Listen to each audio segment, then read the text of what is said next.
There's so much to look at. You know what I mean? Are these Titan? It's beautiful. It's like a burnt sienna. I could tell by the quality. Nice ladder.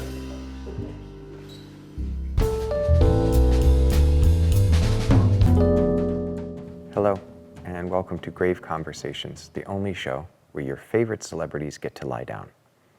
I am your host, David Dastmalchian. Today's guest is someone that we hope lives for a very, very, very, very, very, very, very, very long time. He is so dear to my heart, an incredible actor that you have loved for years. You know him from Saturday Night Live and Single Parents, Stumble, a long list of unforgettable characters. He's one of the most versatile performers in comedy. Please welcome my friend, Taran Killam. Hi, David. Hi, how are you? I have a lot of trust in you. So that's made this process easy. Thank you. But it's definitely novel. Yeah, never done this before? You haven't I've done never many been in a shows coffin. Laying No. in a coffin? I haven't. Not even pretendy. I don't have like a claustrophobic issue. I'm okay. Like I was like the kid who wanted to be on the bottom bunk and then like roll into the corner and really like, wedge in to the like where the mattress meets the wall. Mm-hmm. So this is working for me. We're very excited to have you. I'm glad it's finally happening. Are you ready to start with the heavy hitter questions? I'm ready, David. Thank you. The first segment is called Questions You Need to Answer Before You Die, or as the Australian-based airline calls it, Qantas. Have you ever gotten a Netflix recommendation that made you feel like, this is what you think of me? Constantly. Okay, me too. The one that drives me crazy, and I'm excited to be on the record for this, love Last Week Tonight with John Oliver. It is not the same as Bill Maher. It's not at all. Do you know what I mean? And they are forcing that upon me constantly. Constantly. And I'm like, I'll tell you when I'm ready for Bill. Yeah. Thanks. Not feeling it. That's fucking hilarious. You're so right. Let me ask you a question. Do you trust people who are at the gym at 6 a.m.? You can tell a person who's up at 6 a.m. working out anything. You can trust them with your deepest, darkest secret, because nobody that you should be worried about finding out that secret will also be awake at 6 a.m. at the gym. Were there ever any pop culture trends that you fully participated in that you now regret? Probably Peloton. Taran, ignoring the ethical ramifications, what extinct animal would you clone just to pose with on the cover of GQ magazine? My brother Taylor loved dinosaurs growing up, and he was always like very much a Triceratops person. And I feel like of the dinosaurs, Triceratops represent the cuddly, gentle, herbivore defender, you know what I mean? Mm-hmm. Like they were always the ones you thought were gonna be sweet. the good ones. Although They in would Land probably Before kick your ass. Time, Yeah. Sarah was the Triceratops, and she was a cunt. If you could delete one invention from human history just to see what happens, what would you pick? Vapes. Great answer. Smoking is so cool, right? I've never been a smoker. You will really appreciate this. I tried smoking in college for 1 week. I've only purchased a pack of cigarettes once in my life. Why, Taran? I'll tell you, David. Because I dressed up as Gambit from X-Men for Halloween, and I wanted to have actual cigarettes to smoke and be cool and get girls to like me. Yeah. And I tried inhaling the first one and like cartoonishly coughed. Just like hack gagged, cough. yeah. Like Tom and Jerry turning green cough. But I had this pack of cigarettes and I still was like, I'll figure it out. But certainly spent all of Halloween night in a Gambit costume going. That being said, smoking is objectively cool looking, right? Sure. Like there's something very primal, something A very lit, fiery cigarette. Yeah. Marlboro as and opposed like to and as actors, right? Like what a great prop. Like what there's so many different ways to hold it. So many you can do cool stuff. You can do, Andrew Dice Clay. I can't do it right now. I'm in a coffin. Are you in a coffin too? I'm in a coffin. Okay. Yeah. But this to it suddenly smelling like strawberries sucks.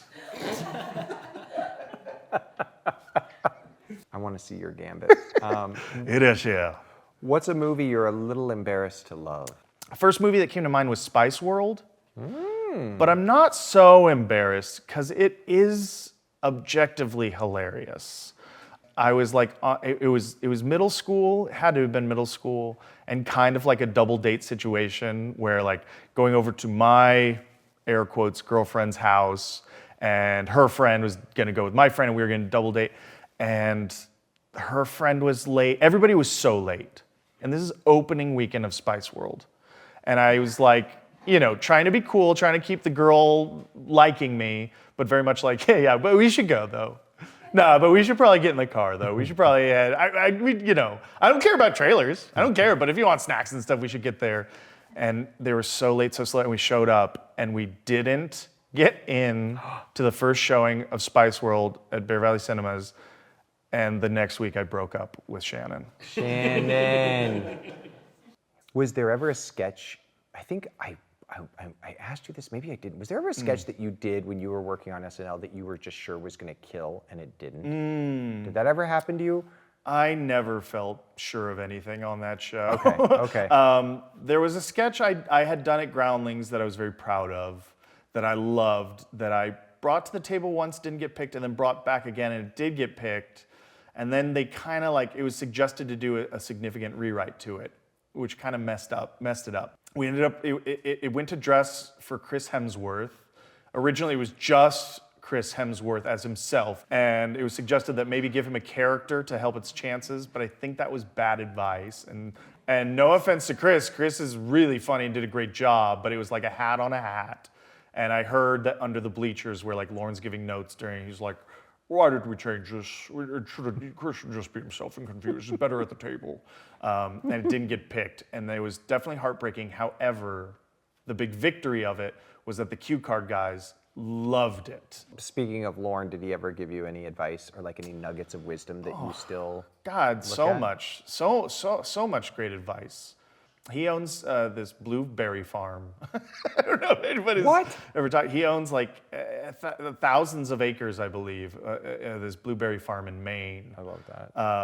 And the story he would like to tell, he's like, I wanted a place to go to, be off the grid. I am the most stimulated man in the world. I've done this show for 50 years, and nobody is more stimulated than me, so I just need a place to go and hear myself think.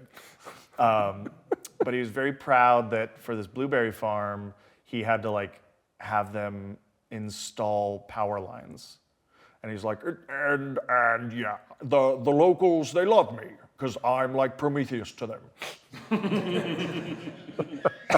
And that's like a go-to Lorne soundbite for sure. Your impressions I love. Would you do me a favor? Okay. Please? Okay, thank you. Would you do an impression of Matthew McConaughey who's just tried and failed to open a jar of pickles and is coming to terms with it? Okay. Yeah. All right. Here we. I think I'm loosening it. Hold on a second.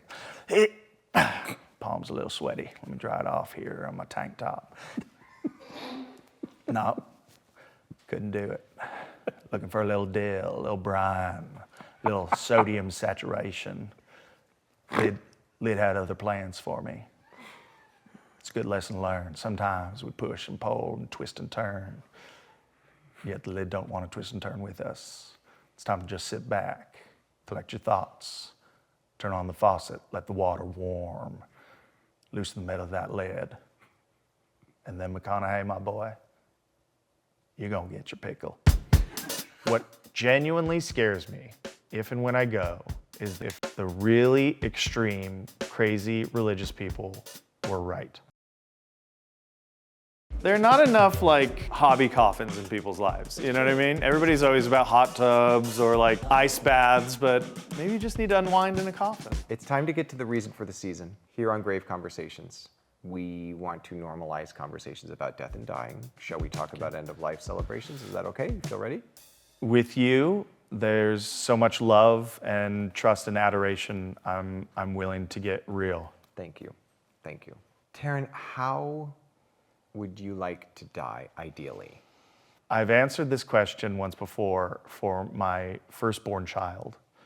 She asked me during a daddy-daughter date. I took both my girls out to a Ruth's Chris steakhouse.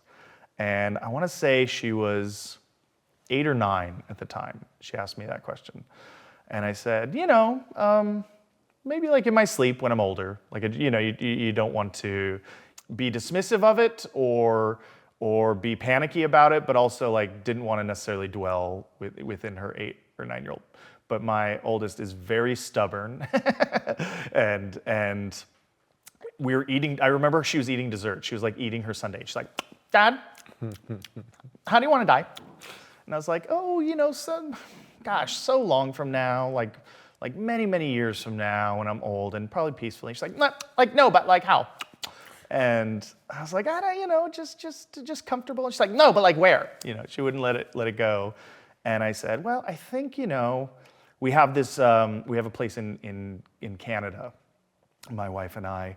And so I said, maybe we'll have spent a lot more time up there, and so I picture myself in that bedroom, and we know it's coming, and I'm in bed, and if you decide to have kids or family, like maybe the extended family's there, and we get to listen to music and we get to laugh. I hope there's laughter. And then when I feel the time coming, maybe it's just you and your sister and mom, and we hold each other. And I get that far. And she's got like chocolate in her mouth, and she's looking at me and she goes, "I don't want you to die!" And she starts bawling in the middle of the Ruth's Chris Steakhouse. And it was everything at once. It like broke my heart. It was so funny, but like I was like, "Oh, she does love me." That was sort of the takeaway. She does love me. That's perfect. Yeah. That's perfect. Do you think about it often, death and dying? More and more, right? Catherine O'Hara passing really hit me hard. I'd never met her, been obsessed with her my whole life. And she's 3 years younger than my parents, so feels very young.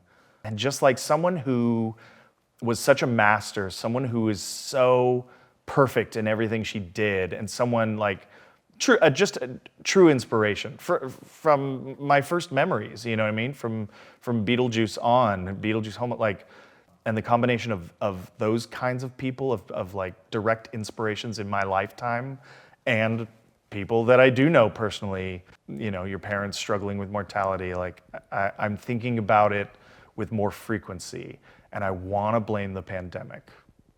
Globally, we all came together and had to fear for our existence, fear our mortality. What, if anything, scares you the most about death? What genuinely scares me, is that like, if and when I go, the really extreme, crazy religious people were right. That's terrifying. Yeah. I'm just like, okay, hold on. Can I plead my case a little bit? All right. Okay. So sin is a thing, and that, I did a lot of that. Okay. Yeah. Mm-hmm. Yeah. And on Sunday, I wasn't supposed to do anything on Sunday. Yeah. Okay. Guilty, I guess. But really, I got to get poked for forever now? You have an incredible life partner and wife in Kobe. Do you guys ever talk about your own funeral in like a practical way? Do you ever think about it, planning it? Not necessarily a service, not the process of it, but in terms of like the way we want to be cared for. We both like that idea where you're turned into like the source of a tree, where they like plant you and your body feeds a tree. We're both very into that. Sounds so nice. Yeah, that's nice. I like that. Yeah, me too. It's like guaranteed reincarnation a little bit. If you could haunt a loved one, who would it be, and how would you haunt them? I'm gonna say my sister Dani. She'd have the best sense of humor about it, we kind of like have each other's funny bone in that way. You know what I mean? So like, she'd be like, "What, you jerk? Why'd you do this? Stop!" But she'd get a kick out of it. You know what I mean? Yeah. And that way, I'm not like, because I have 2 daughters, and you can't pick one over the other. Of course. And so like, and I could get intel from my sister, and my sister she has 1 daughter, so that makes it easy so far. Yeah, Danny. Sorry, Danny, I'm coming for you. You're getting haunted. Why you do this hi, to me, Danny? If a monument were built to memorialize your life, Taran Killam, what would it look like and where would it be? Maybe a living roof. I'm realizing like I'm so into green things. Oh, I like that. But like a living roof, like a beautiful living roof in like at an arts school. I went to an arts high school, and that was so important to me in my life and in my chosen profession. I mean, I benefited significantly from my time at a public arts education here in Los Angeles. What would your zombie look like, and would it eat brains? Ooh, certainly very, very into brains, very into like a sort of like massaged, grass-fed, marbled brain. Only the fattiest, most marbled brains. Would you rather be remembered favorably or accurately? Favorably. You arrive in the afterlife. Hey, do you remember, the painting, the dogs playing poker? Yes. Okay, you arrive in the afterlife. Uh-huh. You find out there's a comedy alumni poker game. Oh, wow. You get to play with a handful of people, let's say 4 or 5 Yes. folks, but it's dead people. Okay. Who do you want to play with? Nobody who is still alive right now. I think let's go for dead if you can think Let's of go some. for dead. Yeah. Okay. Catherine O'Hara, Oh. unfortunately. Madeline Kahn. Oh, man. God, This- Clue. like they're all like Mel Brooks people, you know what I mean? Sure. Like Dom DeLuise. wanna This see is Dom kind of, DeLuise this at a is a poker cheat. This isn't pure Okay, comedy. Okay. But I'm gonna say Howard Ashman. Do you know who that Sure. is? Yes, that's a great answer. I think he was funny, and He'd be a like hoot. from what I've heard, like a little mean-spirited, but like that's what brought the genius of his lyricism and his storytelling. Yeah. And Little Shop of Horrors is so funny. Like it's a horror comedy. Masterpiece. How many do I get? You want to add one more? I gotta get one one, or two more? Go more. for it. It's up to you. Comedy. Harpo Marx. Harpo Marx. Yes. Have you Great. read Harpo Speaks? No. Read Harpo Speaks. Okay. He played a lot of Pinochle. That was their game. But it's one of the best biographies ever written, in my opinion. Taran, would you rather die suddenly or with enough time to say goodbye? Enough time to say goodbye. Me too. And then as suddenly as possible. You get to bring one video game to the afterlife. What is it gonna Resident be? Evil. Great. Barry. Where's Barry? Whoa. What a mansion. Best video game. That video game was the first video game that really made me feel. When those dogs jumped through the window in that L-shaped hallway, I've never been as scared as I was the first time that happened. Having your house burned down sucks. Mm-hmm. However, we're so lucky to grieve it. I'd like to make it to 100 though. I'd like to be a double digit guy. Triple digit. Oh God, he died from bad math. Your kids are amazing. Thank you. Have they ever said something or given you a piece of wisdom or said something that you'll remember for the rest of your life? Oh, so many. I shared the one about my oldest child already. Mm-hmm. Like that was like, cause she's like plays a little hard to get sometimes, and Sure. that like memory is stuck in my brain of like, no, you're obsessed with me. My youngest one, I have like a running notes app because she's just effortlessly funny. She's so funny. I was showing them probably cinematically the most important movie to me in my life, which is 1989 Tim Burton's Batman. Like it just was the movie that was like, I'll do everything in my power to try to make stuff like this or be involved in this kind of industry that makes magic feel this real. Yeah. I just love that movie, and I showed it to my children, my youngest for the first time. And Batman's like like appearing and disappearing and stuff. Yep. And my youngest, I'm gonna say she was 5. She was, too young probably, but she's like, you know what I like about Batman? He has no rush.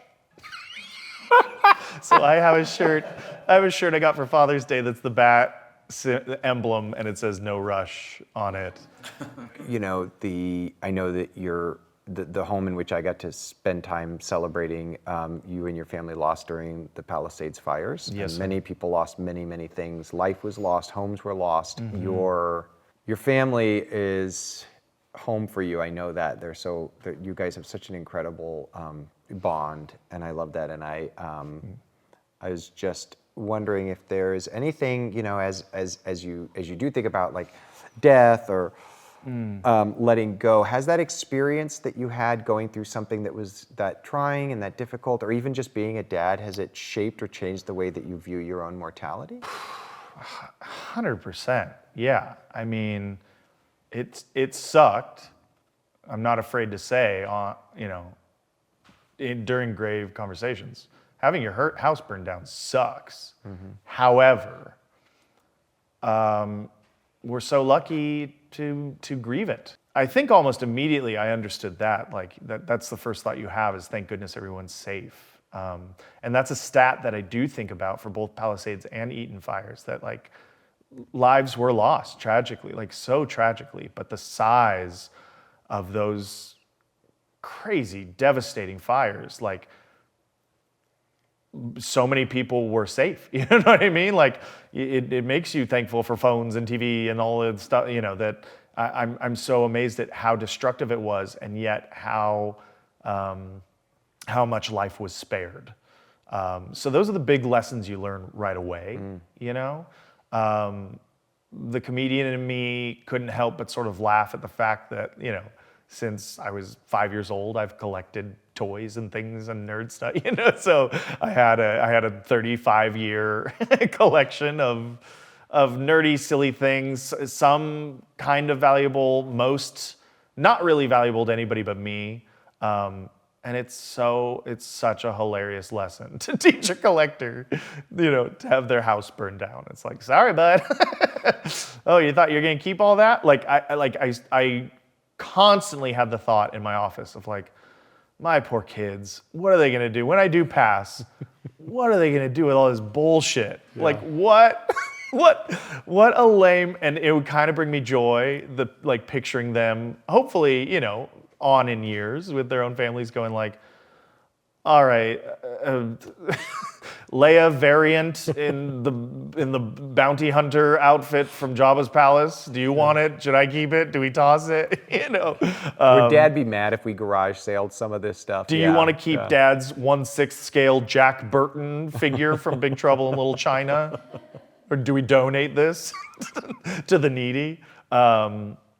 But then at the same time, of course, I've been sad about it, and like I'll think of specific pieces, and it's really like less than mourning the thing, you mourn what the thing represented to you, which was like the experience and stuff, and that's been a big lesson for me, is like those memories are still very much there because I'm safe, my family's safe.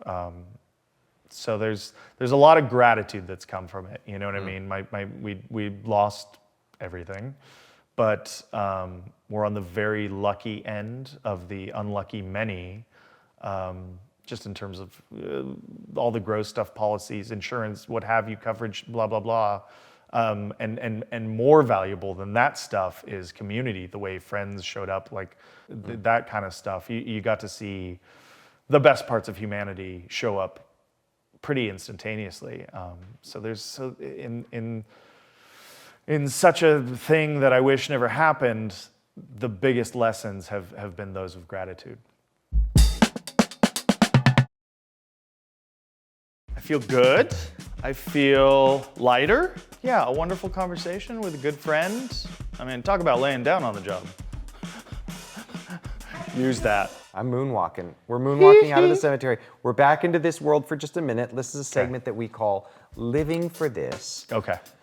Taran, what are you working on personally, professionally, spiritually? Anything you want to say that makes you feel alive these days? I'm doing a lot of racket sports, racket and paddle. There's like a dad group that plays pickleball Pickleball? once a week that I Cool. love. I play live ball tennis once a week. So Is live ball the one with the glass around the? no, that's okay. padel maybe Padel, that you're thank you. thinking. Yep, And yep, that's yep. supposed to be really fun. I'd love to try that. Live ball's like you're playing a tennis match, but nobody serves. Season 1 of Stumble is now on Peacock to be streamed or binged, what have you. It is a single camera mockumentary about the competitive world of junior college cheer. I also am on a show called High Potential on ABC that people love. So that's fantastic, and I love showing up infrequently, and then just being dad. You know what I mean? What's more rewarding than that? Taran, thank you for being here on Grave Conversations. Thanks for Before having we end this interview, I do have one final thing I want to ask you to do. Okay. We would like you, please, in the tradition of Grave Conversations, to give your own eulogy. It's spelled out Y-O-U-logy. Great. So eat your heart out, Lorne. I can't do a Lorne impression. That's all right. Yeah. No. When I say die, you're going to have 60 seconds to give yourself your own eulogy. And Okay. I want this to be a tearjerker, also very funny, captivating, emotional, intellectual. You're going to do it all. Can I you know just what do the you're doing. McConaughey impression again? There, whatever it is that you want, the floor is yours, or should Okay. I say the casket is yours. Ready? Okay, 3, 2, 1, die. Here lies Taran. He loved and was obsessed with his wife. His daughters are the best thing he ever did. He was a man of many skills but master of none. He was a loyal friend, and he knew all the lyrics to Bare Naked Ladies 1 week. I hope this was the best day of your life. It was a good day. Anyway, I guess, set it and forget it. I stole my mama's credit. I'm cool. I'm hot. Sock you in the stomach 3 more times. It's a reference. It's a line of dialogue from the movie Big, starring Tom Hanks. I'm just talking to myself now. Are you gonna validate my parking, or because that horseless drawn carriage that showed up at my house to give me a ride? The driver was very talkative. My favorite Stephen King, my favorite Stephen King project. It's right there. I feel like it's right on the tip of my shoulders. Cujo.